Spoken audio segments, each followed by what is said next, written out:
Marami sa mga tao pagkatapos ng edad na 60 ay nagsisimulang mawalan ng kakayahang makatulog ng malalim.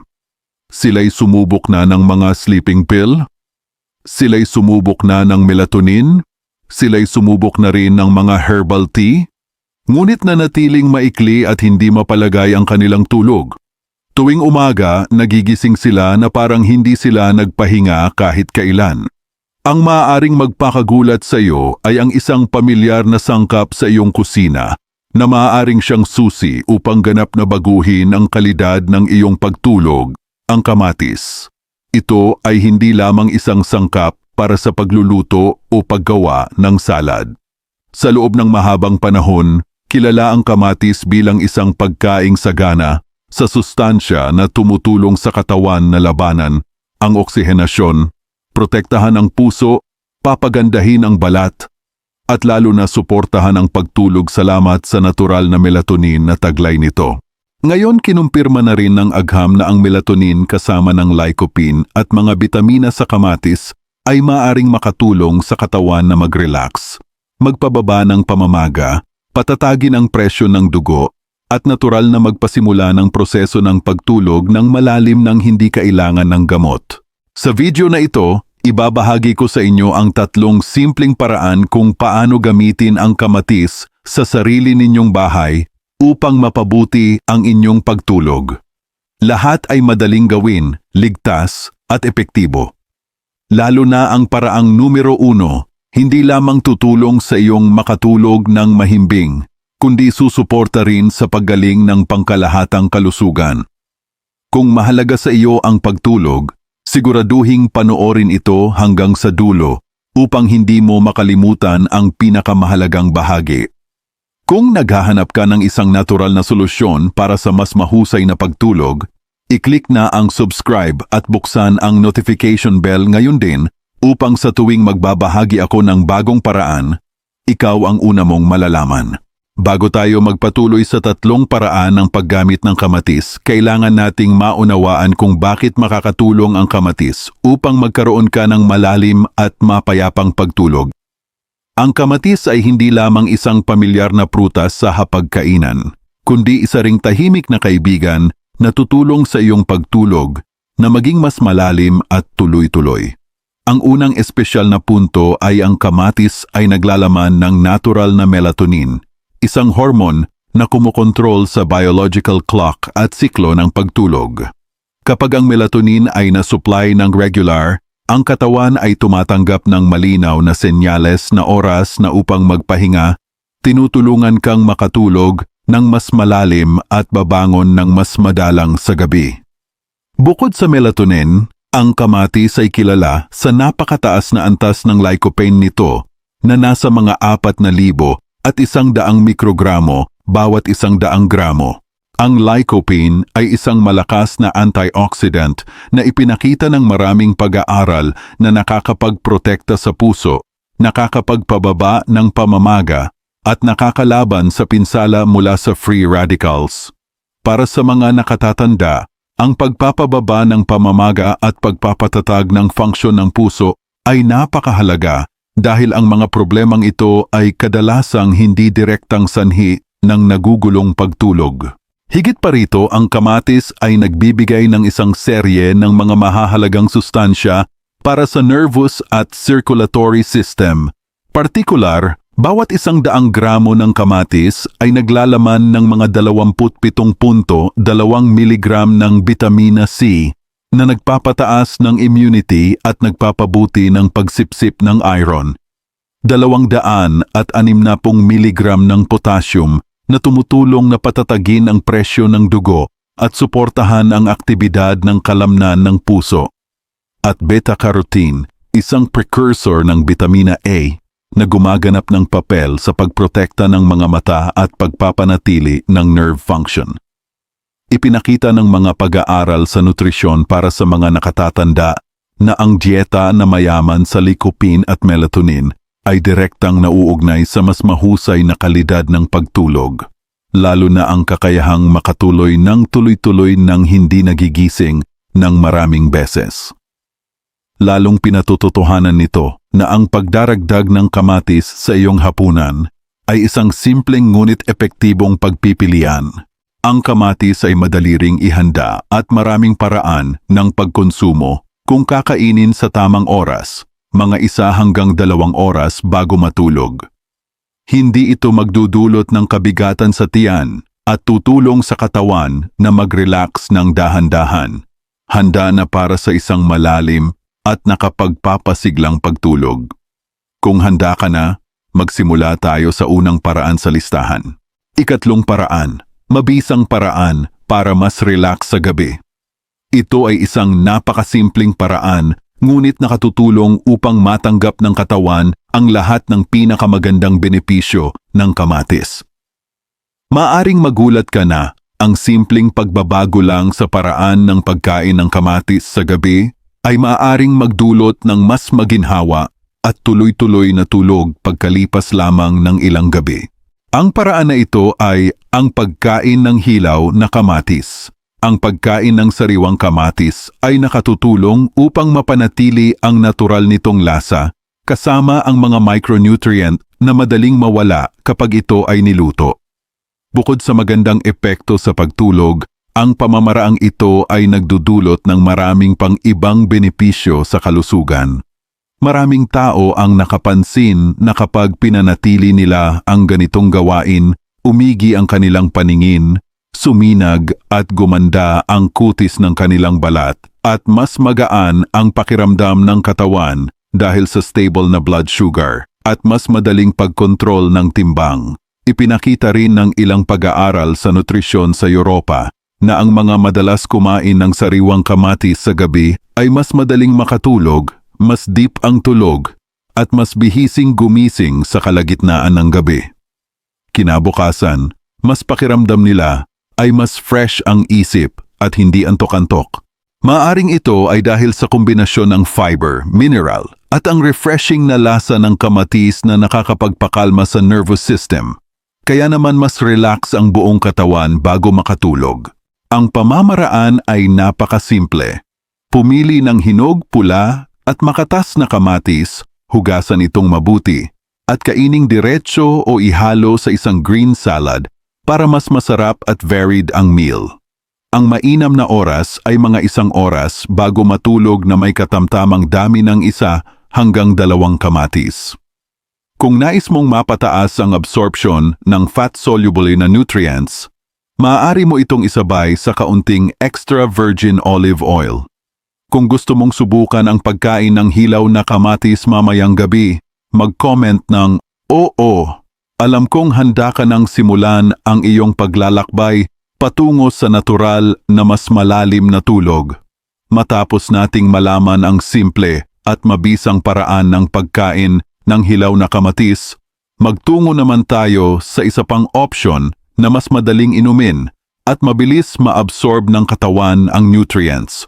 Ito ay isang paraan na ibinahagi ng maraming nakatatanda at sabi nila, pagkalipas lamang ng ilang gabi ng paggamit nito, mas deep na ang tulog nila at mas refreshed ang pakiramdam paggising. Kung nanonood ka pa rin ng video na ito at nakakatulong sa iyo ang mga impormasyong ito, paki-comment ng numero 3 sa ibaba para malaman kong nandito ka. At kung hindi ka pa nakasubscribe, inire-recommenda kong mag-subscribe ka at i-on ang bell notification para hindi mo makaligtaan ang mga susunod na videos. Ang iyong suporta ay tumutulong sa amin na makagawa pa ng magagandang content para sa iyo. Ngayon, magpatuloy tayo. Ikalawang paraan, mas malakas na paraan para sa mas deep at mahabang tulog. Ranggo 2, ang tomato juice. Kung hindi ka sanay kumain ng hilaw na kamatis o nais ng mas banayad na paraan para makuha ang benepisyo nito, ang tomato juice ang ideal na pagpipilian. Kapag sariwang naka-juice, napapanatili ng kamatis ang karamihan sa mga nutrisyong taglay nito tulad ng melatonin, vitamin C at lycopene. Ang mga sangkap na ito ay hindi lamang sumusuporta sa pagtulog at nagpapadali sa iyong pagkaidlip, kundi tumutulong din sa katawan na mag-recover ng enerhiya para mas kumpleto ang pakiramdam sa bagong araw. Ang isang malaking advantage ng juice ay ang bilis ng absorption. Dahil ito ay likido, madaling pumunta sa bloodstream ang mga nutrients at mabilis umano epekto sa nervous at circulatory systems.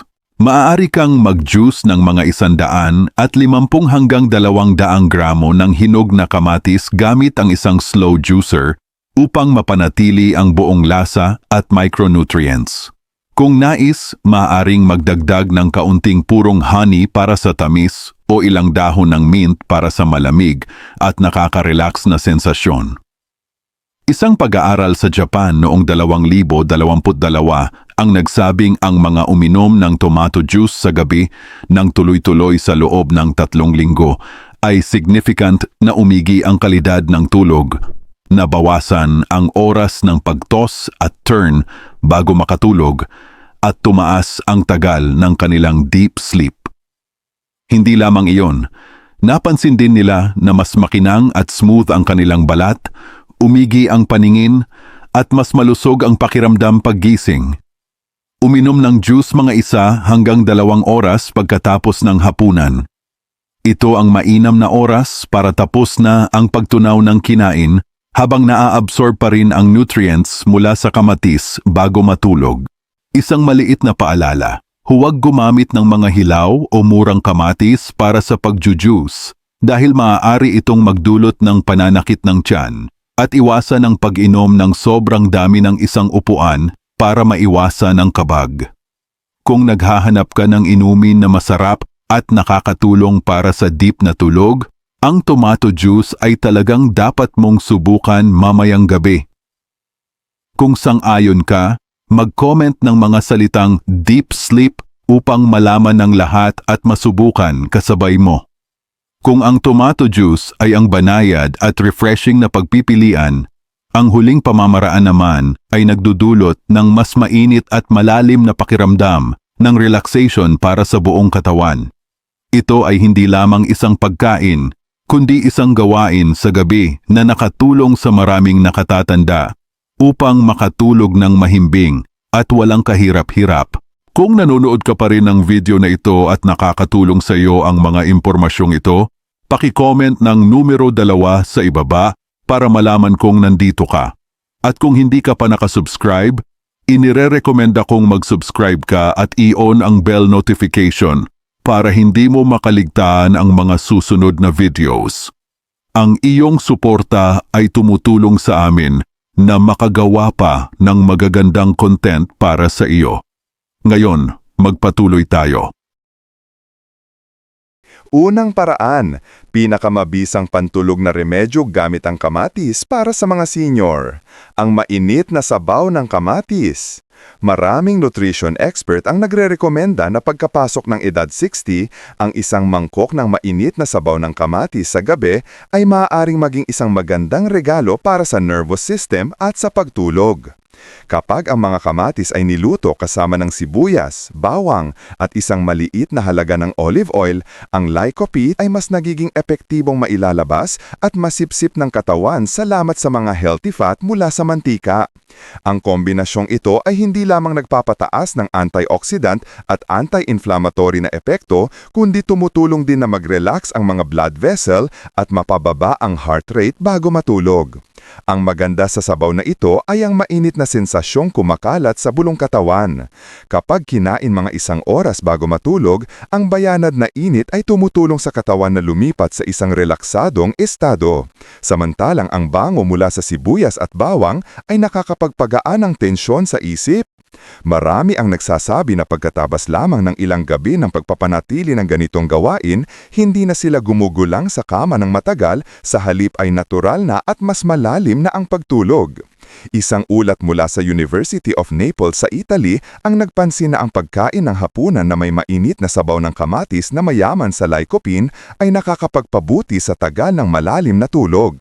Bukod sa epekto nito sa pagtulog, ang sabaw na ito ay nakatutulong din sa pagtunaw ng pagkain, nangangalaga sa kalusugan ng puso at pinabubuti ang kondisyon ng balat. Ang paraan ng pagluto ay napakasimple. Igisa lamang ng magaan ang sibuyas at bawang sa kaunting olive oil. Ilagay ang mga hiniwang hinog na kamatis, timplahan ayon sa panlasa at lutuin hanggang malambot. Maaari mo itong i-blend para maging malinamnam na sopas at mas madaling kainin, lalo na para sa mga hindi gusto ang may mga piraso ng kamatis. Kainin ito habang mainit-init, at bawat kutsara ay magpapakalma sa katawan habang naglilinaw ng isip para sa isang payapang pagtulog. Kung wala ka pang plano para sa hapunan ngayong gabi, subukang gumawa ng isang mangkok ng isang mainit na sabaw ng kamatis. Malay mo, pagkatapos lang ng ilang araw, magulat ka sa kung gaano ka kahimbing at kalalim matulog. Kung nais mong subukan ito ngayong gabi, mag-iwan ng komento na nagsasabing, "Handa na ako," upang sabay-sabay tayong magsimula. Kung nanonood ka pa rin ng video na ito at nakakatulong sa iyo ang mga impormasyong ito, paki-comment ng numero 1 sa ibaba para malaman kong nandito ka. At kung hindi ka pa nakasubscribe, inirerekomenda kong mag-subscribe ka at i-on ang bell notification para hindi mo makaligtaan ang mga susunod na videos. Ang iyong suporta ay tumutulong sa amin na makagawa pa ng magagandang content para sa iyo. Ngayon, magpatuloy tayo. Mga paalala para sa kaligtasan sa paggamit ng kamatis bilang pantulog. Bago mo simulan ng regular na pagkain ng kamatis sa iyong hapunan, may ilang mahahalagang bagay na dapat tandaan upang matiyak na ang pagkaing ito ay tunay na nagdudulot ng benepisyo at manatiling ligtas para sa iyong kalusugan. Bagamat napakabuti ng kamatis, ang sobrang pagkain ito ay hindi laging nakabubuti. May ilang tao na maaaring allergic sa kamatis, lalo na ang mga dating nagkaroon ng pollen allergy. Kaya, kung ito ang iyong unang pagsubok, magsimula sa maliit na halaga upang masubaybayan ang reaksyon ng iyong katawan. Araw-araw, hindi dapat lalampas sa 1 hanggang 2 kamatis ang iyong kainin. Ang sobrang pagkain, lalo na ng mga hilaw na kamatis, ay maaaring magdulot ng discomfort dahil naglalaman ang mga ito ng alkaloids. Kapag naipon, maaari itong magdulot ng simptomas tulad ng pagduduwal o pagkapagod. Iwasan ang pagkain ng kamatis nang walang laman ng tiyan dahil ang pectin at phenolic resin sa kamatis ay maaaring magpataas ng acid sa tiyan at magpabagal ng pagtunaw. Gayon din, ang mga buto ng kamatis, bagamat maliit, ay maaaring maging sanhi ng indigestion at magpataas ng panganib ng appendicitis sa mga may sensitibong digestive system kung kakainin ng marami. Pinakamabuting alisin ang mga buto kapag naghahanda, lalo na kung madalas kang kumain ng hilaw na kamatis.